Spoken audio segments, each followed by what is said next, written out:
সর্বোচ্চ 7 দিনের মধ্যে মেট্রো রেল চালু করব।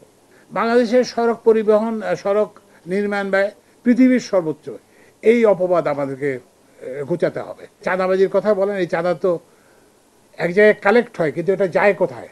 তো এখন তো চাঁদার আমাদের এখানে আসবে না, আমরা তো আর চাঁদার রেসিপিয়েন্ট হব না। তো সুতরাং আপনারা আশা করতে পারেন যে এইটা একটা পরিস্থিতিতে পরিবর্তন হবে। তবে যদি সড়ক পরিবহনের কোনো দফতর কিংবা সড়ক পরিবহন সংক্রান্ত কোনো ব্যক্তি যদি এটার সঙ্গে জড়িত থাকে, আমাদের দেখুন আমরা তাৎক্ষণিক ব্যবস্থা নেব। এলিভেটেড এক্সপ্রেসের ফুল বেনিফিট যেটা দেওয়ার জন্য, সেটার জন্য ওখানে পরিষ্কার নির্দেশ দেওয়া আছে। তো এডিবির যে অ্যাপ্রুভড যেগুলো প্রকল্প আছে, তো সেগুলো এটা আমার এখতিয়ার না, এটা হচ্ছে পরিকল্পনা মন্ত্রীর, পরিকল্পনা উপদেষ্টার এখতিয়ার। তবে আমি ধারণা করি যে এখন হয়তো একটা নতুন অগ্রাধিকার হবে যে এইসব বেসিসে যে একটা রিজিওনাল, আমরা হয়তো আমি ভাইস স্যারের সাথে আলাপ করব যে একটা রিজিওনাল আর কি ইকুয়ালিটি, যে সব কিছু এখানে ঢাকায় হবে, সব কিছু বড় শহর হবে, এটা যাতে না হয়, যাতে অবহেলিত অঞ্চলগুলোতেও যাতে হয়, সেটা আমরা।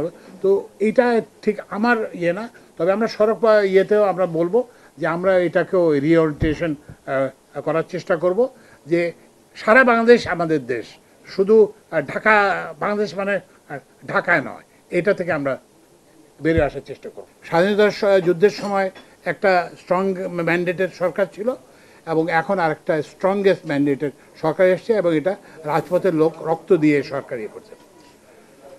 তো এখানে আপনারা এই জনপ্রত্যাশাটাকে আমরা বাস্তবায়ন করার চেষ্টা করব। আর দ্বিতীয় যেটা, ওই যে সাংবাদিক রোজিনা ইসলামের মতো এখানে ঘটনা আর হবে না। আপনারা সাংবাদিক হিসেবে একটা হচ্ছে সরকারের গোপনীয়তার একটা বিধি আছে, সেটা আমরা অনুসরণ করব।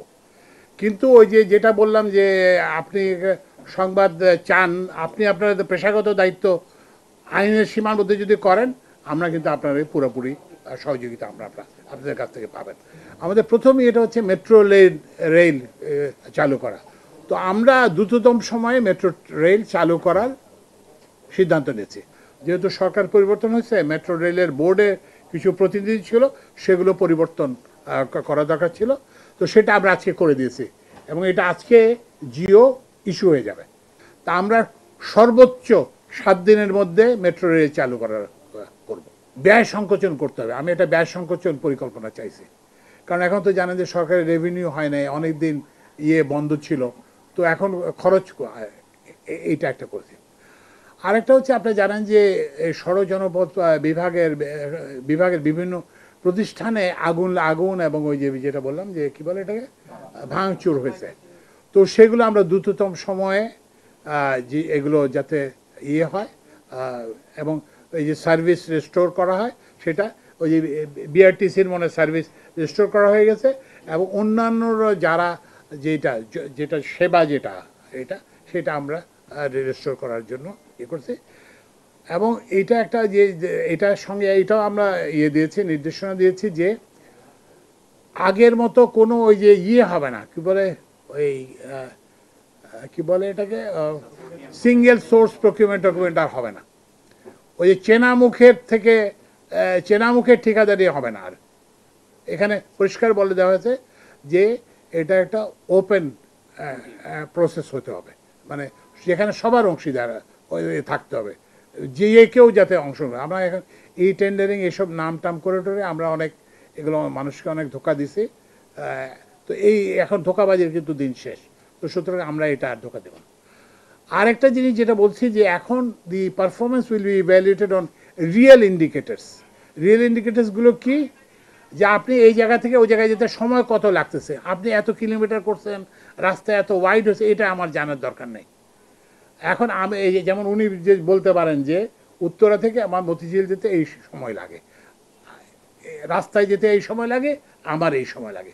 তো সেইভাবে আমরা বলছি যে আপনি, এবং এই জন্য আমরা বলছি যে ঢাকার প্রধান সড়কগুলোতে গাড়ি থামার কোনো জায়গা নাই। এখানে প্রত্যেকটা জায়গাতে ওনাদেরকে বলছে যে অগ্রাধিকার ভিত্তিতে গাড়ি থামার জায়গা করতে হবে। এরপরে আমরা ওই যে স্বরাষ্ট্র উপদেষ্টার সঙ্গে কথা বলবো, করবো যাতে জায়গায় জায়গায় গাড়ি না থামে। এই যে আমাদের যে সড়কে বিলম্ব হয়, এটার একটা প্রধান কারণ হচ্ছে এটা, যে যে কোনো জায়গা থেকে লোক উঠতে পারে, এটা একটা। তো ওই জন্য আমরা বলছি যে এখন ইভ্যালুয়েশন ক্রাইটেরিয়া ভিন্ন। মানুষ কি উপকার হয়েছে, আপনি প্রকল্প করছেন, এই করছেন, সেই করছেন, এগুলো নিয়ে আমরা মাথা ঘামানো। এটা সবার জন্য সরকার, এই যে খালি ঢাকা শহরে কিংবা বড় শহরে বড় বড় ইয়ে হবে, এটা হবে না। আমি ওনাদেরকে বলছি যে আপনারা দেখেন যে যেখানে মানুষ অনেক যাতায়াত করে কিন্তু রাস্তার অবস্থা খারাপ, সেগুলোতে আগে দেখেন। সেটা ভুরুঙ্গবাড়িতে হোক, সেটা সন্দ্বীপে হোক, সেটা বাউফলে হোক, সেটা বিয়ানীবাজারে হোক, কিংবা সেটা বিশ্বনাথে হোক, যে কোনো জায়গায় হোক, সেটা আগে দেখতে হবে। বাংলাদেশের সড়ক পরিবহন, সড়ক নির্মাণ ব্যয় পৃথিবীর সর্বোচ্চ। এই অপবাদ আমাদেরকে ঘুচাতে হবে। কোয়ালিটি, আপনি যে রাস্তা বানাচ্ছে, তারপরে ওটা 2 দিন পরে ওটার উপরের ইয়েটা উঠে যাচ্ছে, তারপরে রাস্তাটা দেবে যাচ্ছে, এগুলোর উপরে। তো ওই জন্য আমরা এখন থেকে সমস্ত প্রকিউরমেন্টে ভ্যালু ফর মানি আমরা সিক করব। আমরা কম করব না, কারণ আমরা যদি কম করি তাহলে তো আমাদের প্রবৃদ্ধি শ্লথ হয়ে যাবে।